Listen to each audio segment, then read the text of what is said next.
we're facing a vote in the House today. The Senate has approved this repugnant bill that the president has promoted and bullied them into accepting, which will blow up our national debt and knock 17 million people off of health care and knock 3 million people off of food aid and turn the ICE secret police into the third best funded military force on the planet, just to name a few of the highlights. Um, are we going to end up with this thing? I mean, is this going to actually happen? It's likely to happen, but you never know in this business. I mean, in 2017, Trump's his signature initiative then was the rolling back of the ACA, and it failed. And so until it actually passes, we don't know. It's likely to pass, but I think it's why those of you who've been calling your congressmen, as I wrote today, the roar of disapproval of the American people needs to be heard loudly in Congress today. And if you have a Republican representative, it's really important that you call them and let them know you disapprove. They care about these calls. And I know that sometimes these things seem immaterial, but they're not. And we need to be very loud, and we have to continue the drumbeat every day of just, calling and calling and calling and making our voice heard. I think if nothing else, it's how our democracy is supposed to function. And so, yeah, I think it's more likely to pass than not, and that it will be signed by Trump. And and the country will be weaker for it. I mean, I described this Trump regime's agenda as one of sabotage, plunder, and betrayal. And this is just another day in that ongoing assault on the United States. I think that's a pretty good summary of their agenda. I think they are incredibly destructive to things that we've counted on as sources of American strength for a long time. Um, but Mike, in search of a silver lining here, let me focus on Simon's last word there, and that was betrayal. This bill betrays the country. A lot of what Trump does. But this bill also begins something else, which is the betrayal of Trump's base. To me, this is, the first big bill of the Trump's not running for anything era, in the sense that the rural hospitals that get closed, the people that get kicked off of Medicaid, the people that get kicked off of SNAP, a lot of the upheaval that'll be associated with the militarization of ICE, um, uh, uh, a lot of the economic costs of building up the deficit, they land on red state voters. They land on Trump voters. Surely millions and millions of whom are going to be alienated by Trump and feel like he betrayed them. That could be the beginning of a turning point in American politics. Uh, if I'm right, do you think I'm right? It depends on how heavily and directly the effects land on these people. Um, there are 1,800 rural hospitals in the United States. Um, if 100 close, and many of them are very tiny, as I'm sure you know, many of them have fewer than 25 beds. Uh, if 100 close and somehow they keep the others afloat with this $25 billion fund that the Senate passed, that I suppose will end up being in the final passage, then maybe it's not a crisis in rural healthcare. If 400 of them close, that's a different story. It's very hard to measure these things, David, and it's very largely a function of the media environment that exists in this country today, because most people don't read newspapers. Most people get their news from podcasts and TikTok.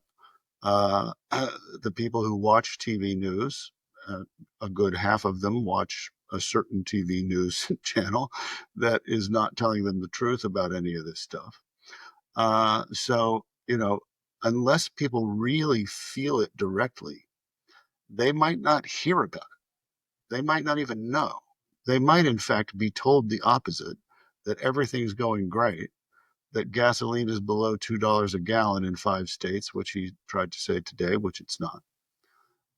So what gets through to people is the big question, and that's where the Democrats, have some power of the megaphone. They don't have a large megaphone, but I don't think they're using their megaphone quite the way they could be. And I think they should have fanned out to rural hospitals last week and held press conferences. It made some difference back in March when they made those forays into Republican congressional districts. I think they should just be doing stuff like that constantly.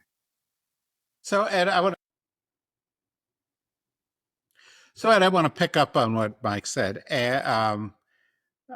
because I've read analyses that showed when they were proposing $50 billion to help the rural hospitals that was nowhere near enough. And I always, I'm a little wary. You listen to all the TV shows and read all the stuff with political consultants and political know-it-alls, and what I hear a lot of is, well, we have a solution, we'll get this, the Dems will get the message out. But personally, I think at the end of the day, the undoing of Trump and the undoing of MAGA is that they will make life worse for most people, and that ultimately, after tariffs make your prices go up, and after blowing up the deficit makes your mortgage go up, and after the economy slows down and you can't get health care at a VA hospital, or you can't find a doctor because you live in a rural area, or your neighbor or your grandma gets kicked off of Medicaid and can't get nursing home service, and somebody gets kicked off a SNAP, and $7 billion doesn't get passed on to schools, as apparently is happening because they don't like after school programs, and you watch ICE people rounding people up in the street, that Americans, not political people, Americans just out there, they're going to go, this sucks, we want change. And that ultimately that's what changes elections, is that voters say, something different has got to happen. And I'm just wondering, you spend a lot of time out there in the world.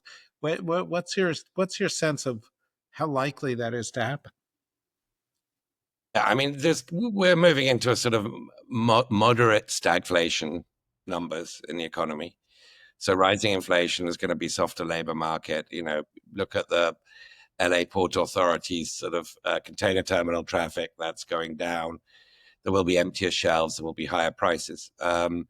And if at this time where people are going to be more squeezed and they're going to feel more pinched because the wage growth is not going to be matching inflation, and they're then getting bits of their already pretty threadbare safety net taken away from them, then all things being equal, yes, it's pretty clear. I mean, this is such a sort of cartoonishly reverse Robin Hood budget.